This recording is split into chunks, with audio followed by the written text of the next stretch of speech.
Sorry about that, Chaos. But I was hoping it wouldn't come to this. What? What are you doing? Perhaps you've forgotten how much the darkness has given you, and how easily it can be taken away. Ah! My thing!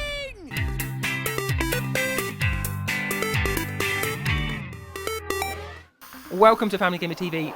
We had exclusive access into the studios of Vicarious Visions to see how they put the story together for Skylanders, and what we discovered is there's a lot more goes into this than meets the eye, from storyboarding through roughing out what those 3D visuals will look like, to rendering and to delivering that in the game. You also hear from the talent behind each and every steps of this creative process. So sit back and enjoy our in-depth look at the storytelling in Skylanders Superchargers. So this year on Superchargers, what we wanted to do is make sure that the Superchargers comic series by IDW was really integrated into the main story and served to expand the universe, fill in all those gaps that we don't get to explore in the video game. And so we kicked that off with a full-length graphic novel called Rift into Overdrive. So in Skylanders Superchargers, we take a totally different angle on story. The Skylanders now start on the losing side. Chaos has won, and he's partnered up with the Darkness, a super evil force that you've fought before, but now has taken a physical form. And together with the Darkness, he's created an ultimate new weapon, the Doom Station of Doomstruction. It's an awesome storyline because for the first time you're kind of caught on your back heels. The rebels are on the run. As the Portal Master, you're going to turn this all around and save Skylands, and one of the most epic adventures we've told yet. It really is something built for everyone, and it's just a huge story that everyone's going to enjoy.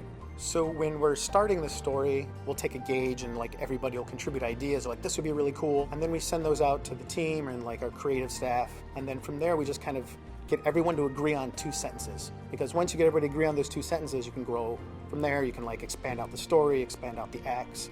But really it's about getting everyone not just to agree, but to be excited by those first 2 sentences for the game. And for ours, it was Chaos has already won.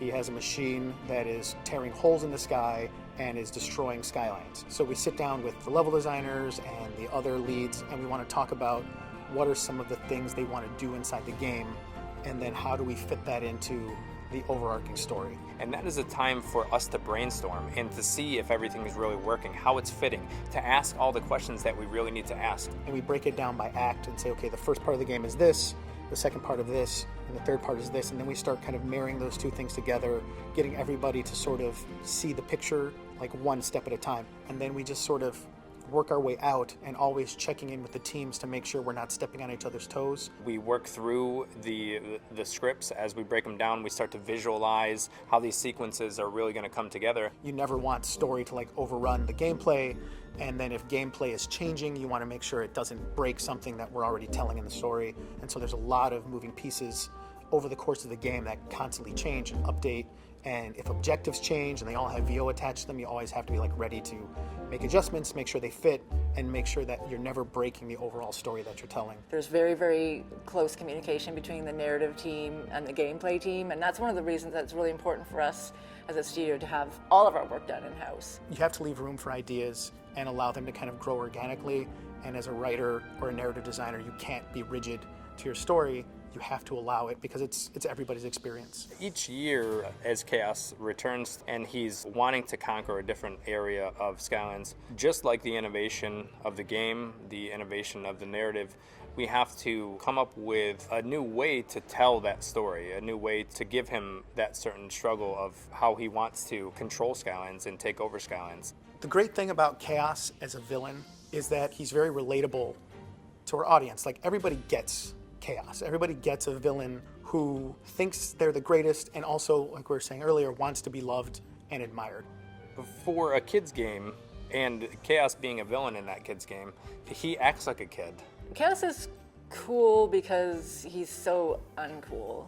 I mean, he's despicable in lots of ways. He's belligerent and he's arrogant and he's impatient. He's also sympathetic because he's so gullible and he's so childlike in his way, so you almost are sympathetic towards him. In every game, you kind of get a little more glimpse into his personality. We introduce villains that give him somebody to play off of. So you had the Conquertron, which, even though it was a robot, kind of elicited different responses out of Chaos. We introduce his mom, who knew how to push his buttons, knew how to challenge him in different ways. And then in Trap Team, you have a bunch of villains who are questioning whether Chaos is the best and is he the best villain. And so it always kind of tests him to make sure, like, is he really the best villain? Is he the smartest? And really, he always manages to find a way to win. And you kind of root for him, you kind of root for Chaos. And then in this game, we get to explore more of an emotional aspect to Chaos, and not just, is he the best? It's, what are the things that he wants and how far will he go to get them? But then it'll be just like super nasty to Gum Shanks. You're like, oh, I can't believe I actually fell for him. It's like, no, I can't stand that guy. So he's a complicated character, which makes him interesting. I think Chaos started out as a villain that was very easy for everybody to understand. And so getting to explore even Chaos as a more nuanced villain, I think makes the story very exciting. The narrative and the storytelling is so important to us, and the visual look really ties into it. So when you look at our cinematics, it really is all done in real time within the game engine. So the process of creating cinematics starts with a script. Once we're comfortable with the script, we send it over to our storyboard artist. Storyboard those sequences out, put them together into rough animatics. That typically has rough audio, rough effects, something to get the pacing and the timing of the sequence overall. Sorry about that, Chaos. But I was hoping it wouldn't come to this. What? What are you doing? Perhaps you've forgotten how much the darkness has given you, and how easily it can be taken away. Ah! My thing! We try not to go into full animation and blocking until we've pretty much signed off on the story in the animatic phase. So we make sure it's tight, make sure it's funny, make sure it's hitting all the story beats, and then we send it off and they start making it pretty animated. We then try to put those sequences into the game, slotted in to where they would actually be narratively. So that way, as we're building out the levels, as they're testing the game, building the game out, they can get a sense of the flow of the overall story of the game. We try to make sure that we are spending our resources on, telling the best parts of the story that require it, and not just kind of doing lots of cinematics for cinematics' sake. What this does overall is helps create that seamless experience that we're looking for. We don't want the player or our audience to really ever feel like they're leaving our world, that they're leaving this epic journey that we're going on. And so by doing these cinematics in-house and in our engine, it really gives the player a sense that they're never really leaving the world of Skylands, and that's really what we're going for. It is a fine balance, and it is one that you have to feel out, if you will, when you stop and when that's appropriate versus when it's appropriate and better to let kids just experience the story through gaming. Very, very early on, we put all our moments of cinematics into the actual game. We'd play through, and it's like, how long have I played for? Am I ready for a pause here? Is it followed by another pause? And if it's too many pauses, then we go, okay, we need to split these apart and give some more room for playing. So we really just go with what feels right for ourselves as we're playing through.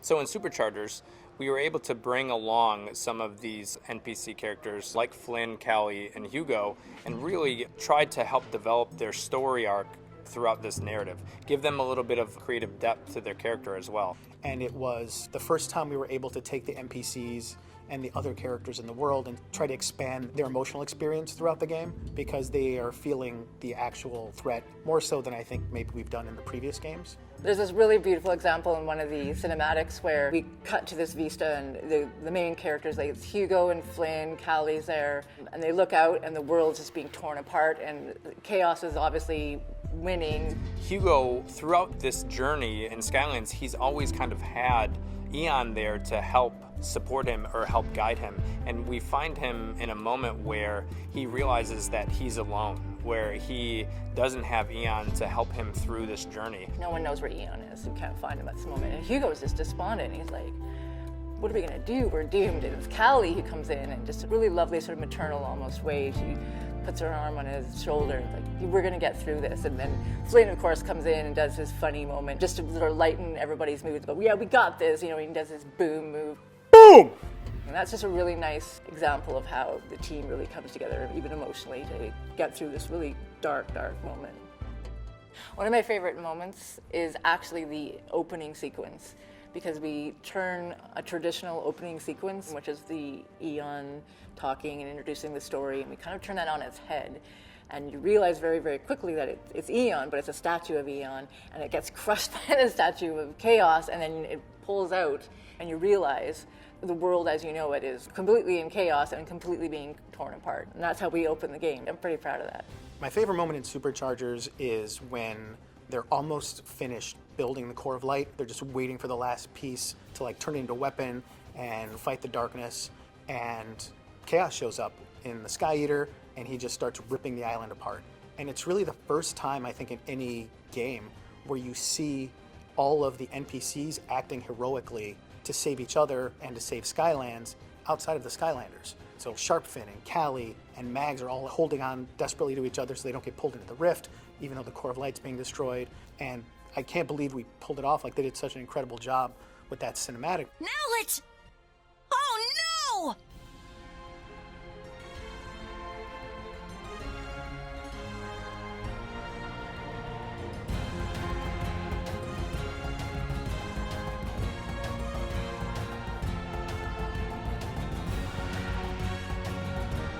We're dragging too much weight! The engines are gonna blow! If we don't jettison some of this cargo, we're all done for!